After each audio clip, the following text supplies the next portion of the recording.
નમસ્કાર મિત્રો, સ્વાગત છે તમારું અમારી યુટ્યુબ ચેનલમાં. મિત્રો, ગુજરાત સરકાર દ્વારા સરકારી કર્મચારીઓના મોંઘવારી ભથ્થા તથા પેન્શનરોના મોંઘવારી રાહતમાં ગઈકાલે વધારો જાહેર કર્યો છે. હવે આંગણવાડી બહેનો, આશા વર્કરોને આશા છે કે દિવાળી પહેલા ગુજરાત સરકાર તેમના પગારમાં પણ વધારો જાહેર કરશે, તેમના માનદ વેતનમાં પણ વધારો જાહેર કરશે.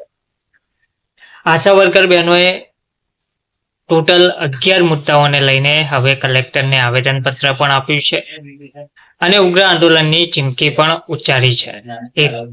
એક બાજુ ગુજરાતમાં આશા વર્કરો અને એક બાજુ આંગણવાડી બહેનો હવે એકઠા થઈ ગયા છે અને લાખો આંગણવાડી બહેનો, આશા વર્કર બહેનો સરકાર પાસે એક જ માંગ કરી રહ્યા છે કે તેમના માનદ વેતનમાં વધારો કરવામાં આવે અને ફક્ત માનદ વેતન જ નહીં પરંતુ તેમની અન્ય કેટલીય માંગણીઓ છે તેને પૂર્ણ કરવામાં આવે.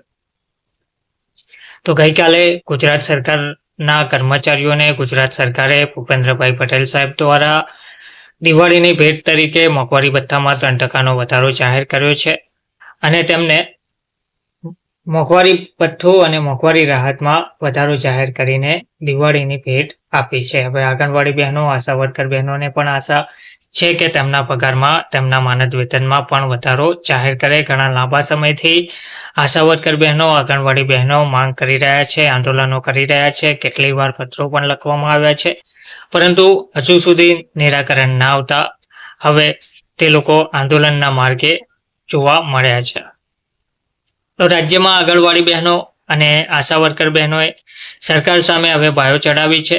ગઈકાલના રોજ સુરતમાં દક્ષિણ ગુજરાતની 5000 જેટલી આંગણવાડીની બહેનોએ રેલી કાઢી પોતાની વિવિધ માંગો મુદ્દે કલેક્ટરને આવેદનપત્ર પાઠવ્યું હતું. જ્યારે ગઈકાલે જ પાટણમાં પણ આશા વર્કર બહેનોએ પોતાની પડતર માંગોને લઈને સરકાર વિરુદ્ધ સૂત્રોચ્ચાર કરીને કલેક્ટરને આવેદનપત્ર આપ્યું હતું. તો આશા વર્કર બહેનો તેમજ આંગણવાડી બહેનોએ સરકાર વિરુદ્ધ સૂત્રોચ્ચાર કર્યા છે. આશા વર્કર બહેનો દ્વારા સરકાર સામે ભારે સૂત્રોચ્ચાર કરવામાં આવ્યા છે. પોતાની જે પડતર માંગો છે તેમને લઈને જિલ્લા કલેક્ટરને આવેદનપત્ર આપ્યું હતું, જેમાં 11 મુદ્દાઓનો સમાવેશ કરાયો છે. આશા વર્કર બહેનોએ ઓનલાઈન કામગીરી બંધ કરવાની પણ માંગ કરી હતી.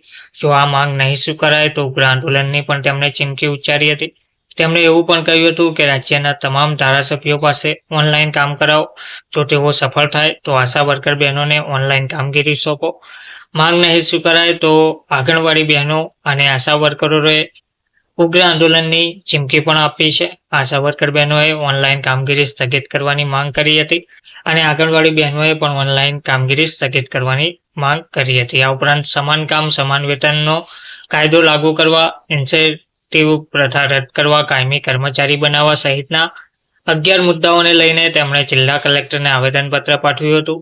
ભારે સૂત્રોચ્ચાર કરી રહેલી આશા વર્કર બહેનોએ માંગ નહીં સ્વીકારાય તો આગામી સમયમાં ઉગ્ર આંદોલનની ચીમકી પણ ઉચ્ચારી હતી. ધન્યવાદ.